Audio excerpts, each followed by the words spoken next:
In this part of our tutorial, we're going to set up the next step of choosing the calculations. So we're going to implement the first choose specific variable calculation. So we have a bunch of calculations now that are going to be like choose the final velocity calculations, choose initial velocity calculations, acceleration, displacement, and time. We're going to implement the first of those, and then I'm going to get you to think about how we're going to implement the rest of them. Okay, so we're also going to create a helper function that will set the hints up, so kind of set the placeholder text, and yeah, it's going to do a couple other little things. Alright, so now let's implement some of these functions that we've set up. So we'll start with the final velocity, choose final velocity calculation. So this is going to select which velocity calculation for the final velocity we're going to use, or rather, which variables we'll input. Okay, so the first step will be to create a switch statement. So switch, and the case we're going to put to test against is it's going to take in the calculation.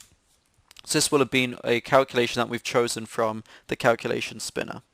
Okay, so the first case will be that the calculation, let's take a look at which calculations we have, and I'm just going to take these and copy and paste them. So copy, going to bring it down, and the first case is here. That's not actually a calculation to choose, and so here we go. So this is the first case, that it's this calculation. The second case will be that it's this calculation. The third case will be this one. And the fourth case will be this one here. And in fact, one of these doesn't even have a final velocity in it, and that is this one. So we don't actually need this case here. Okay, so what we're going to do is we are going to set up these cases. So what happens if the calculation is equal to that? Well, we're going to create this variable first called combine variables, and we're going to have to call a function that is going to be set hints. So I'll go ahead and create that now. This set hints function is basically just going to set the hints. So we go back to main.xml, and remember these are just field 1, 2, and 3. The user doesn't know which variables to input, so that's what our set hints function will help to do. So I'm just going to scroll down and I'm going to put it here. So this one is going to be called set, it's going to be a void. In fact, no, it's going to return a string, and it's going to be called set hints. And what it's going to do is going to take in 3 variables. It's going to take in variable 1, it's going to take in another string, variable 2, and it's going to take in a third string, variable 3. Okay, and so this is what this is going to do. I see, there's no return value yet. Okay, that's fine. So what it's going to do is going to take the field 1 text, .text, or .hint, because it's changing the hint, and it's going to set it to whatever we input to be variable 1. Okay, and I'm just going to copy this and paste it, and so this is going to be for 2, and for 3, and again for 2, and for 3. So this is just saying that the hint for field 1, which is going to be this, it's a hint, not a text, is going to be equal to whatever we put it in. So then, we'll feed it in, for example, VF, VI, T, A, D for the variables, and it will set those up so that the user knows which field to input which variable into. Okay, so that will become apparent when we actually run it, exactly what that function is doing. And this one is just going to set the text to be blank text, so if there's anything already there, then we're just going to get rid of it.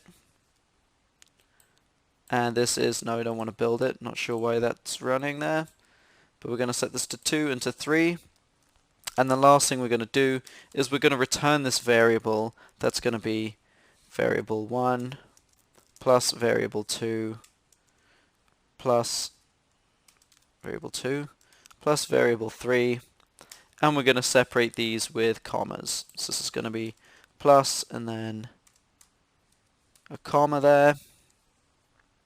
I'm just going to copy that and paste it. So this is basically going to return, for example, we input VF, VI, and T. This is just going to string together VF, comma, VI, comma, T. And we're going to use that in just a minute here. So I'm going to save that. We've got our setHints function all set up. And I'm going to scroll up to the top and I'm going to create this string variable called combined strings. And I'll show you why we need that just right here. So in this case, I'm going to set combined strings to be equal to the return value of setHints. And because we have the final velocity and the other three variables we're missing will be VI, A, and D, what we're going to do is we're going to set this to be, we're going to feed it in VI, we're going to feed it in A, and we're going to feed it in D. And then break.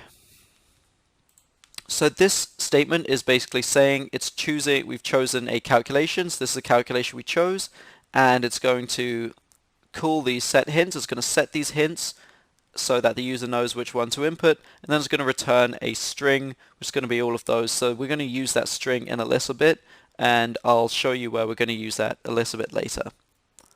So the second case is going to be, we're going to do the same thing. We're going to call combined strings, and it's going to call setHints. So setHints, and this time we have VI, we have an A, and we have a T. And break. And in the third case, we're going to set combined strings, and we're going to set our hints to be, not down there, we're going to set them to be VI again, and then T or D, and then T.